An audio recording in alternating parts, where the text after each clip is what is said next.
then it can be really fun to sit and think of the natural progression of holidays. Because if we look at just about any real life example of a holiday, but we'll go with Christmas, it was a pagan winter solstice celebration that was co-opted by the church to be the celebration of the birth of Christ, who by all accounts was not born in December, which later devolved into a capitalist holiday celebrated by exchanging gifts, with the mascot being a fat dude in a red suit who drives a sleigh of reindeer.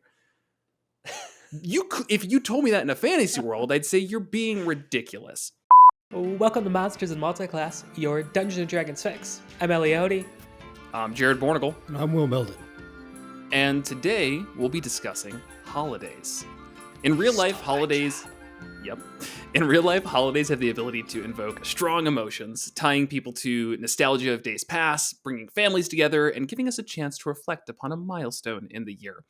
Holidays are really baked into human nature and can be found in just about every culture. I'm sure there's probably one out there that's like a no holiday culture, but I'm pretty sure it's universal. So today we're going to discuss how holidays can be created and used in your D&D games. We'll touch on things like why holidays are formed, how they're celebrated, how they change over time, and how they can affect your game to make for more memorable moments around the table. But before we get into that, this is your yearly reminder to go listen to our very first Christmas episode, which is still our most underperforming episode. But I spent like 4 hours making a build for that stupid Santa Claus, and the whole episode flopped so hard. So go listen to that. I won't let it go. I'll link it at the top. Thank you. Yes. All right, so let's start with we thought we'd be timely here and do this because it's the holiday season, and we always skip over the holidays usually until we randomly think of it. Because we record too early, and then it's like, this is releasing this 2 days before Christmas or something. Christmas, yeah. So let's start with the baseline question. What comes to your minds when you think of holidays in D&D? Either past experiences, or even if you're like, I don't think much about it. So just, I feel like this is like the old style with the multi-classes. First thoughts, Ellie. I like having them in worlds, especially in our style of campaigns where it's more like, Jared, you built this big world for us to go in and explore and have our own ideas and tasks. And I know we track time on an actual calendar, and having holidays happen when they happen goes a really long way in making the world feel really real and in depth. And there's generally something special that happens. It's yet to work out where we weren't in like a safe town when a holiday lit. So one of these times we're going to just be like in the depths of a dungeon and just miss it completely. No, that's happened twice now, actually. Oh, has it? Oh, you just never mentioned it? Yeah. Oh, okay. You all miss like major holidays because you're off adventuring, or just like the timeline of the campaign doesn't work out. Right. You should mention that. Because I think that'd be like good role-playing moments for characters, because our characters would know they're missing the holidays. Obviously, that's a very good point. Yeah. One thing though that feels, and this might be like the video gamey MMO side of me coming out, and it's not like a complaint against anything you're doing. There always just feels like these holidays never line up to our real world holidays. And it's like right now it's like, it's the holiday season, and for us it's like Christmas and New Year's, and I mean that's not coming up at all in the D&D game because it's all been like kind of pre-written on what these holidays are in this world. And so it's like it's not in it at all. Where what you see a lot of times with like online games, especially like MMOs, it's like they'll do an event right now, and like a Halloween event and things like that. I don't see an easy way to stick that in your D&D game while keeping it a realistic world like we play in, though. If this was more just like an adventure, like sure you're in a world, but it's just like here's the arc of this big campaign, and it's just kind of like ambiguously taking place in time. It's like sure, ham-fisted in there, do a little thing, but. Yeah, it works really well for like one shots and stuff too. If you want to be like, we're gonna do a Christmas one shot. All right, we're gonna say that it's a holiday and frame it around that. That also works pretty well. You all almost lined up. I was really excited actually, because in calendar right now you are a month out from the first day of winter, which is a whole celebration. Damn. So just happened to miss it because we haven't been having enough sessions recently. But all right, first thoughts. Will, any thoughts on holidays? I think the struggle is that holidays gain their meaning and significance as a annual event. Mm-hmm. And very, very, very few D&D campaigns, can you like look and say, all right, I was here this year, and then the next year, me and my boys were doing another thing on Christmas, and then the next year, and like each one of those actually really, I think, is pretty crucial to building up some significance for these. And it's very hard to do without just hand waving away like 8-month chunks of time. Yeah. No, that's actually a really good point, and something that you can think about too, because it's a role playing moment, right? And while it might not have, this is a weird way to put it.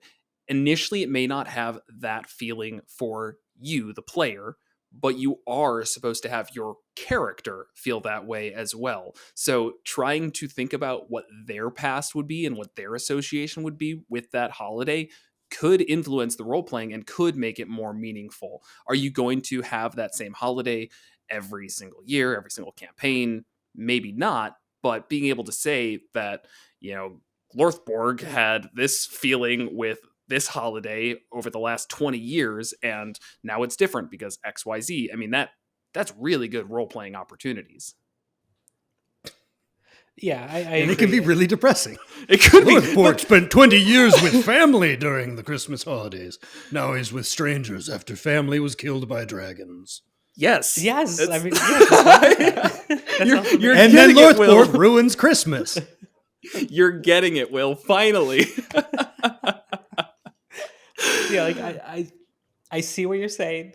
Like for us as people, there's like not characters in a game, like us humans, like Ellie, Will, and Jared. Where yes, the importance of holidays in our lives are the repeated traditions and everything we build with it. And obviously we're not going to have that for our characters.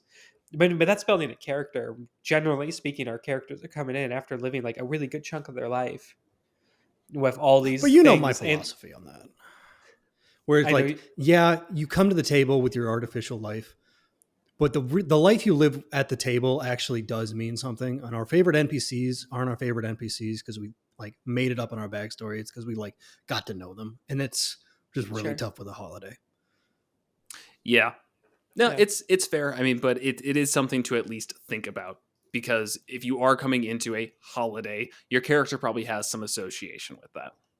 So while we discuss this more, I do want to keep coming back to our questions regarding formation, celebration, evolution of holidays, and gameplay as we go through.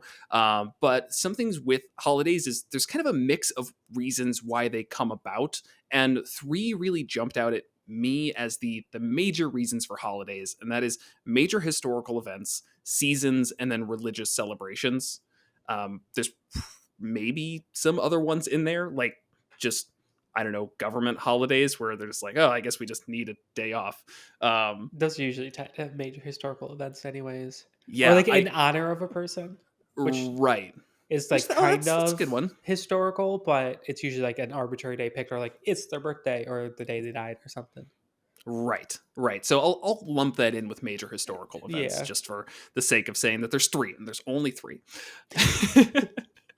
So yeah, like when you start with your holiday, you kind of have to start by asking why now. Like what about this moment is leading to a holiday?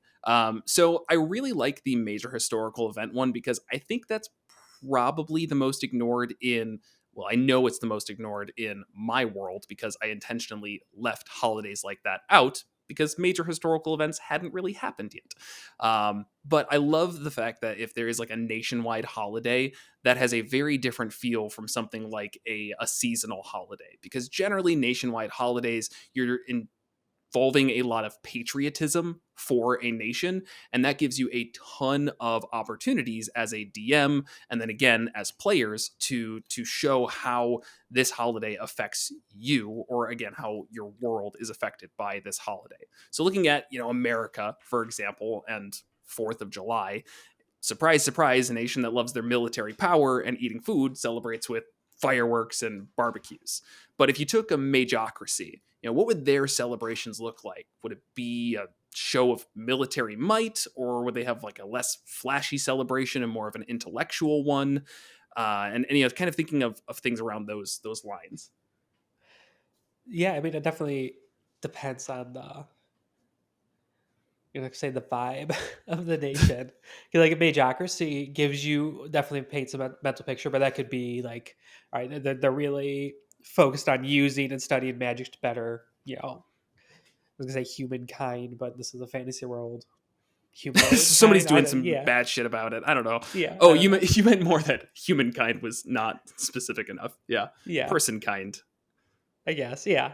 Um, then I could see it being like, yeah, a celebration of their magic and like amazing, beautiful displays and stuff like that. If they're more about using magic for the power to subjugate others and like take over other nations, then yeah, it is going to be a very Right. military type thing, and that could be more like America's 4th of July, just instead of fireworks, it's like magic explosions in the sky and stuff. Just launch it. Just burning all your 9th level spells right in Right. the morning. Meteor Boom, boom, storms, boom. yeah. Okay, that's great though, because you could come up with like an entire display just looking at 9th level spells between, like an army of people casting Globe of Invulnerability, getting a meteor swarm cast on them. That would be so Hmm. weird but cool to watch, but would really, really say what a nation's priorities are. Yes. It'd be a I'd heck pay of a good show money of for that. strength. Yes. Yeah, quite Like, the oh show my of strength. god. For like, yeah, But at the other same nations, time, oof. and once again, thinking this kind of relates into the how does this affect your players in that, how is the holiday important gameplay wise. That day is going to be the day that nation is at its weakest, because everyone just casts their 9th level Oh, spell right in the morning. They just burn through their spell slots, and maybe that's the day that attacks are made in the night, because they know the nation's at their weakest. They all basically just celebrated and have sleepy time because they need their long rest, and it's up to the party to stop something. right. Or let it happen, or be part of it. It doesn't Yeah, sound like a good nation to be on the side of. I don't know. They've got meteor swarms. I don't know why we're talking shit about fireworks. Fireworks are dope. Nobody's talking No, shit no, about them. fireworks. Fireworks are great. Yeah, Everybody loves fireworks. It's I know just, I said these are replacing fireworks, but fireworks are pretty, and like I'm sure they can be dangerous, but you're not like waging wars with fireworks. Like, I mean, you destroyed entire cities with something like meteor swarm. It's a different. There's a difference. But in other things to just that I'm always thinking about when it comes to these holidays, the other side being food in some way, and this still just ties to being like a nationalistic holiday, trying to think of what that nation has access to, what they're proud of. I could see even something kind of cornier, like a Mageocracy, sticking with that example, having like little book pastries or something, so that it's like this is what you do. You eat the book pastries on Magus Day, and it's I did not. This is not about naming them. All right, that's your own I'm problem. sorry, just eat The the name book is pastries Wizard on Town. Mage's Day. They celebrate Magus Day. But to me, that's fun, right? Like if I Yeah, it introduce is. that at the table, because it's one of those like, oh, that's goofy, but also like, what else should it be called? Right. What's the day that celebrates Christ? Oh, that's Christmas Day. Yeah, it's just Christ right at the start there. I actually Right. don't know why it's Christmas. Does anyone know? Christ Mass. Okay, that's good. I'm just making sure it wasn't like something totally unrelated. Like, yeah, it's nothing to do with Jesus. If it was wrong, Bob will let us know, anyways. Yeah. Thanks, Bob. And we love you, Bob. Actually, the corrections are always great. Not corrections, Especially- just deeper explanations. If you're not familiar, no, we're not going to go into the lore of Bob.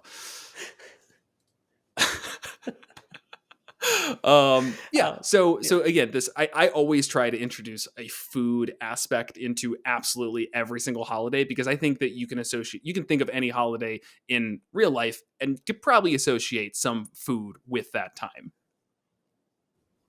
Yeah. Yeah, and I was laughing at like the book pastries. But it's like, I mean, at Christmas we're gonna eat like Santa Claus cookies. Yeah. So like, why not? Yeah, do Little lightning bolt cookies. I mean, whatever. It doesn't matter. The point is, you take what the holiday's about and just extrapolate into the little things. And it's those little details that really do add a lot.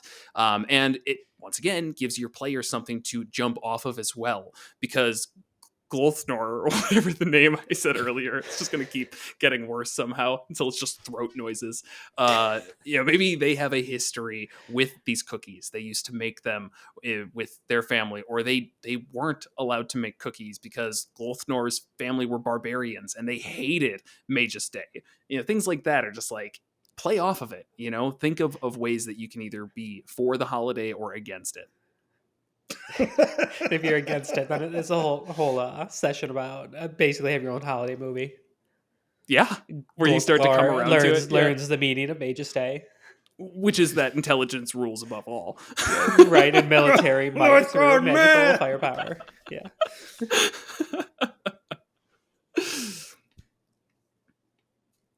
So other ones, looking at holidays that focus on seasons or passing of time.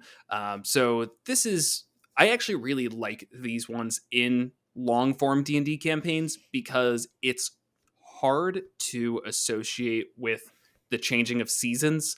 I think unless you're every single day describing the weather, describing how people feel, then it gets lost, right? Every day just feels like it's, like you're in LA. It's 76, I'm comfortable, and I don't think about it.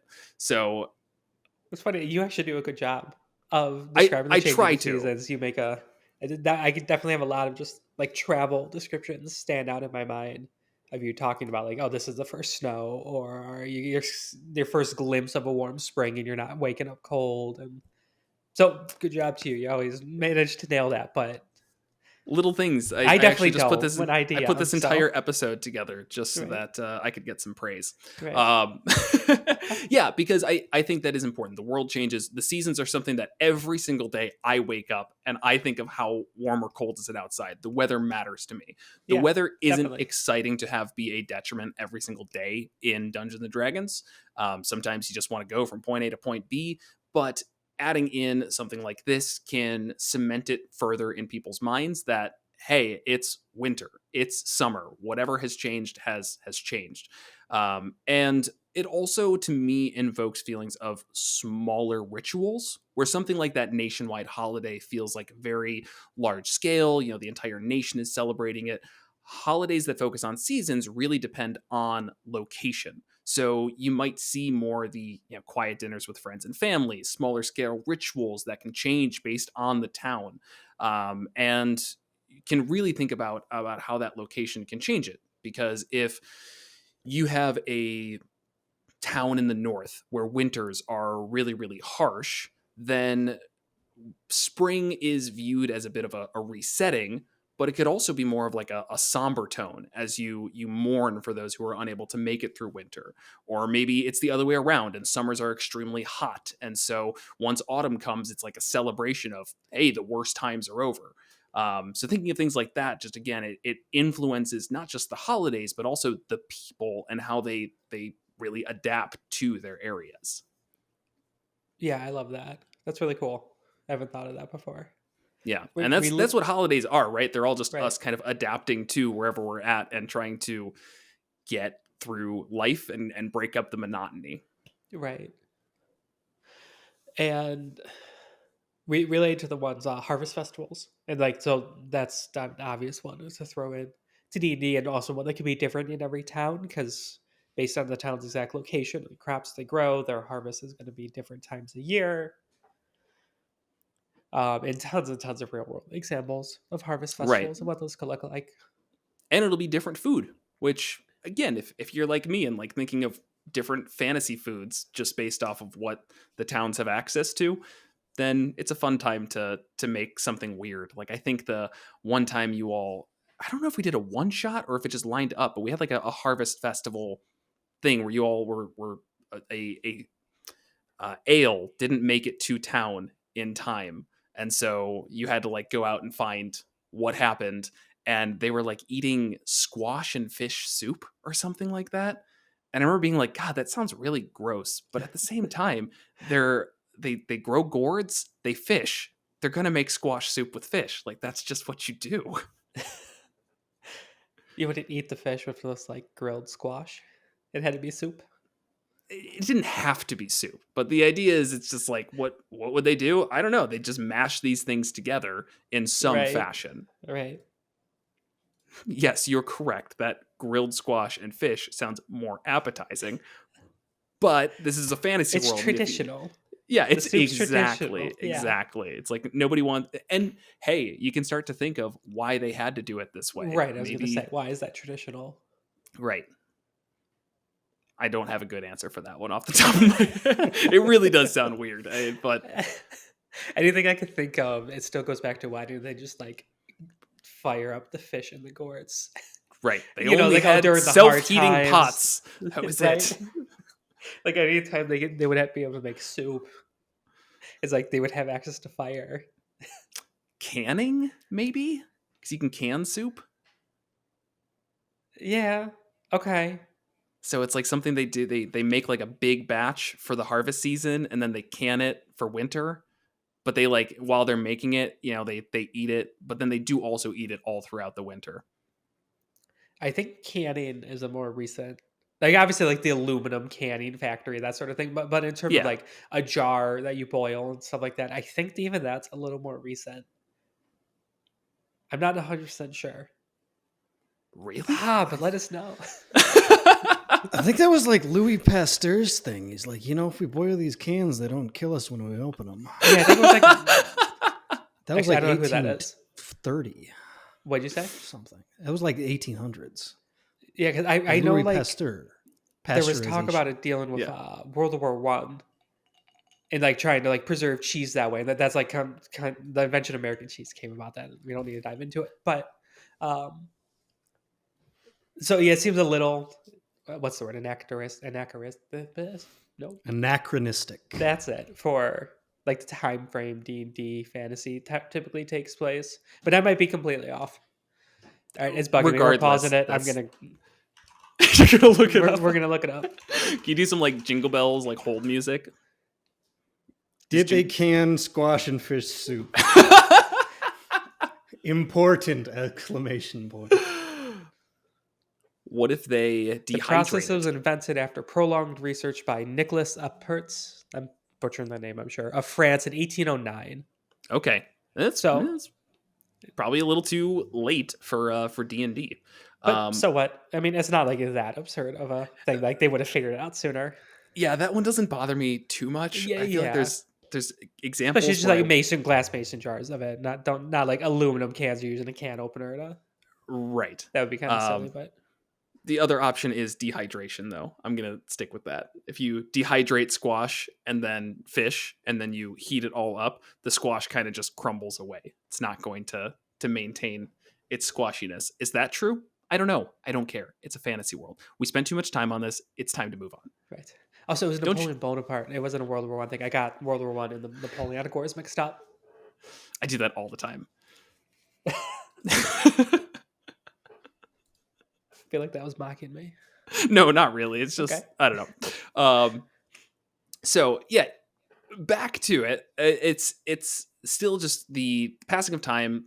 Seasons really like that as a holiday. I think that's probably the easiest one to relate to. But depending on how your god structure is, that doesn't mean that it's not a religious one. For example, if there's gods of harvest, gods of fertility in the spring, things like that, like those very often will line up and still can be location dependent. I mean, depending on a location, they're going to have different values. They're going to worship different gods in different ways and have different celebrations because of that. I mean, and that's like kind of limitless Yes, it really, really on is. what you could do. Yeah, like obviously think about who the god is and embody that in Yeah, and what to they're give doing. one example, because I don't know, I thought of one.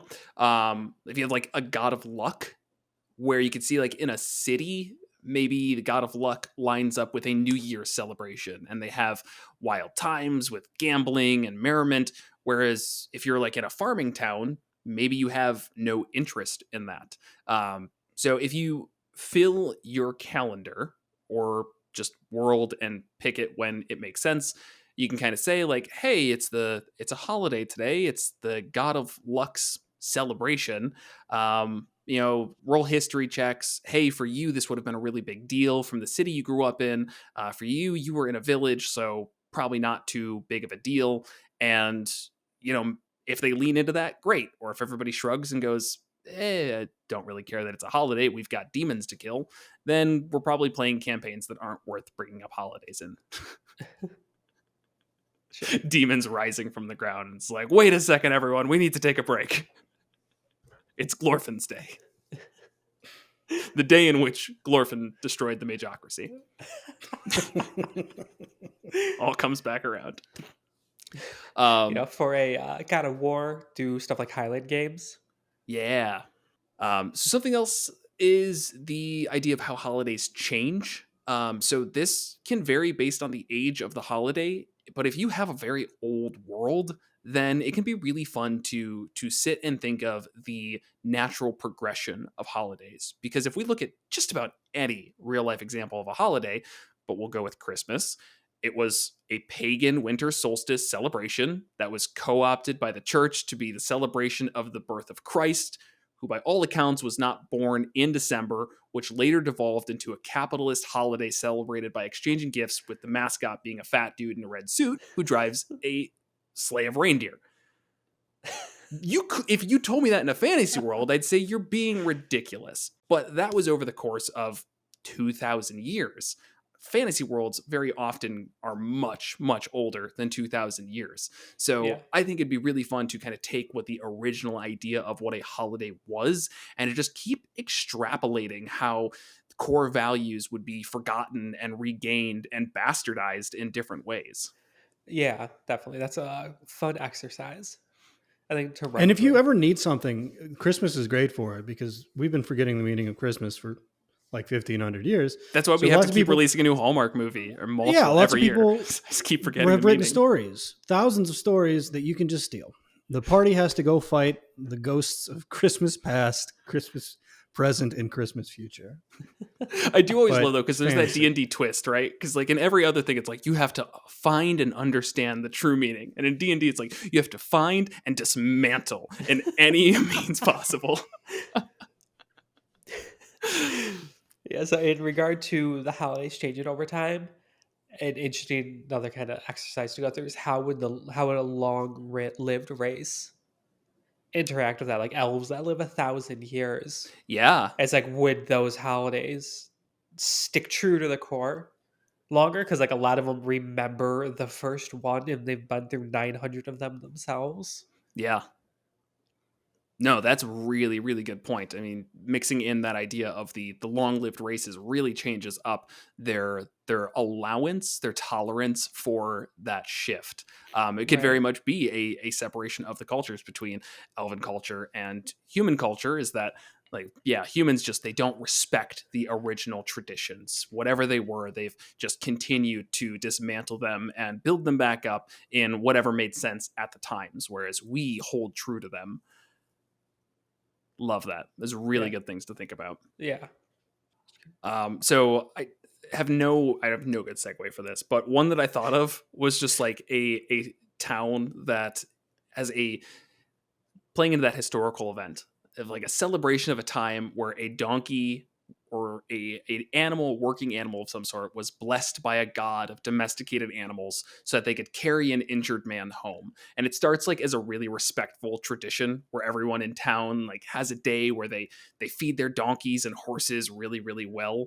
But like over time, the corruption of that could get really, really out of sorts. Like maybe it turns into a donkey show of like who has the fattest donkey. So all year people are fattening up their donkeys to kind of show like, look, I've got the fattest donkey. And like turns into people playing pin the tail on the donkey, people dress up as donkeys. And then next layer, Industrial Revolution, which isn't something we deal with in our games, but it comes up in a lot of D&D games with guns and Warforged and whatever else, but something probably replaces the donkey. So that holiday could slide into a celebration where people put their farm equipment on display and worship that.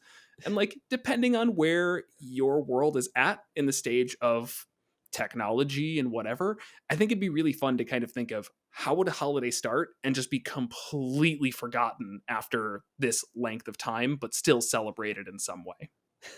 Right. That's a lot of fun. Yeah. This is making me want to introduce more holidays. I've been like really I say hesitant do to it. Yeah. I say to- we to- Go ahead. Is that we just got the once for each season, right? In Yes, your that world? and Yeah. one depending on where you are in the world on the celebration of the war being over. So I've literally 5 holidays in the entire calendar. You have a magical donkey too, though, right? I'm going to. I was wondering, were you giving us some foreshadowing? 'Cause I we think did that have is to find the donkey statue. that is entirely Whatever. going to be something in Ellie, your character's home world or home village. That just seems so Right. fitting. They're like kind of Donkey the Day. backwoods. Yeah, Donkey Yeah. Day. And that's what it's going to be when you all go back there for whatever reason. I don't know. Who knows in this campaign? It's going to be Donkey Day, and we'll roll with that. Okay. So lastly, and this is probably the most important thing, is that how this all can affect your actual gameplay. Because holidays give opportunity for the party to enjoy some downtime in your world, and you can keep things really light, but you can also make it really, really complicated if you want, depending on how you're rolling with it. I will say a lot of the times that we've had these types of celebrations, they've become really memorable just by doing silly roll-offs. You know, like pie eating contests, wrestling tournaments, archery contests, Yep. whatever. I mean, we don't sit there and at least I don't come to the table with like a complicated set of rules that everyone has to learn. It's like, pick a skill and we're just going to roll off and we'll do some descriptions and it'll be a blast. Yep. Yeah, it's always been good. Keeps it memorable. Gives us a way to interact with the holiday, because that was going to be what I wanted to bring up too, about how do the players interact with this holiday as opposed to just like a thing described to them. Yeah. Depending on how comfortable with role playing your party is, as well the table is, you may not even need that sort of stuff. Where it's just like, all right, it's the day in town, and this town is celebrating their harvest festival, or the day Donkey Day, or whatever, and you We've made describe some what's really going great on. holidays. Yeah. Describe what's going on, and the players and the characters just decided, yeah, let's get involved, let's see what this is about, and just interacting with people is just kind of like a day of downtime of just like role playing and interacting with the people in this town, and I think that could be really fun and memorable. I strongly advise carnival games. I think they're a slept-on mechanic in Dungeons and Dragons, because a lot of the times when you're role playing, you feel like you're not playing the game anymore, and it's easy to forget that you are in fact playing a game. And we bring this up all the time. I've never really had a big issue, but like barbarians can't interact with the world if they're not smashing it. When you add carnival games, if you had to hit the thingy with the hammer and make the bell ring, the barbarian can role play with his skills. Yeah. And that is actually a really good point. I think it's kind of hilarious to think about because it's so overkill, right? Like these carnival games that are made for children to, pass the time or win some prizes, whatever. And you just have this group of adventurers rolled in, the barbarians raging, and like their ancestral guardians are pouring out around them as they smash their hammer into the bell, or the rogue is setting up these like crazy trick shots for their archery contests or whatever. I love all of that. It's such a good example of going too far in a way that lets your heroes kind of be like heroes of a really silly situation.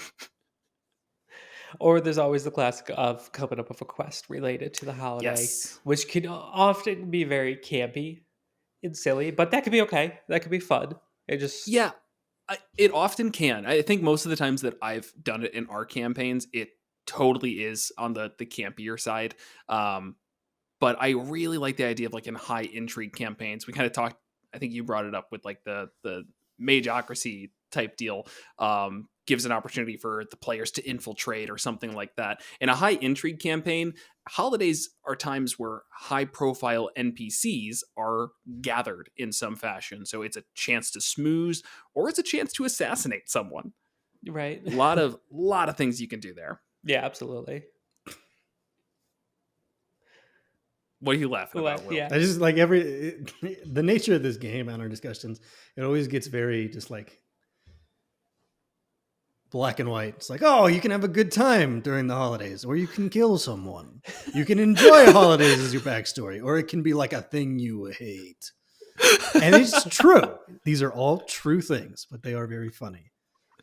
I think the idea is here are some of the extremes. Find your spot in the middle. But Right.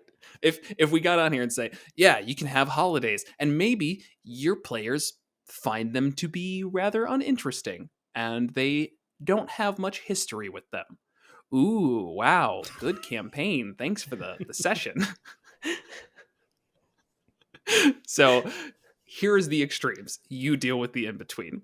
Obviously, yes, schmoozing or assassinating. There's also, I guess, I don't know, is there an in-between there? You're either trying to get something out of somebody or you're trying to kill them. So I'll actually stand by that one. There is no in-between, Will. That one's black and white. Is that your entire view of social interactions and relationships, Jared? All of you are on the schmoozing side, so maybe keep it that way and don't ask questions.